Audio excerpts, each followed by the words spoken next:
Well, an afternoon fire levels a house in Aiea. Fire crews responded to the scene on Honolulu Street just after 2 o'clock this afternoon. KITV4's Catherine Cruz joins us live from Aiea with the latest. Catherine. Yes, Paula, we do have some developing news here. The police have shown up, folks in a blue and white, as well as a detective with the Criminal Investigative Division. He says they were called here because there may be reason to believe that this fire may have been deliberately set. They are checking that out now, so it may have been possibly a landlord-tenant dispute that may have been behind this. The blaze could be seen for miles. The fire totally destroyed a small rental cottage. The tenant, a man in his 60s, was taken to the hospital in serious condition, suffering from burns to his arms, neck, and head. A Good Samaritan driving by helped to pull him to safety. I asked him, was he okay? And he kept mumbling, "Nobody loves me, nobody loves me."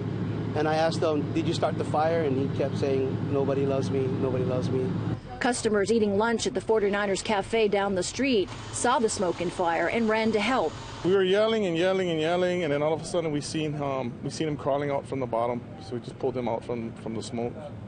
Firefighters estimate the damage at $70,000. Manamtem says he tried to use a regular hose to put out the fire, but there was very little water pressure. Other neighbors also tried in vain.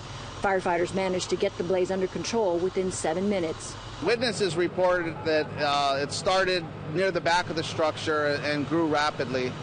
Namtam says he was glad he could do more than just call 911. And I like to hope that if there was smoke coming out of my house, that some Good Samaritan would come and at least not to risk their life, but to knock on the doors among the neighbors. I mean, that's what Aloha is all about, yeah. And you know, Paula, the street that this fire was on is a very busy street. It's kind of a shortcut to get up to Honolulu. And it was thanks to those passersby who saw the smoke and fire and got out and did what they thought was the right thing to do to try and save lives.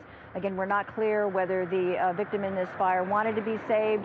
A neighbor tells us that today was supposed to have been his last day, that his lease was not being renewed.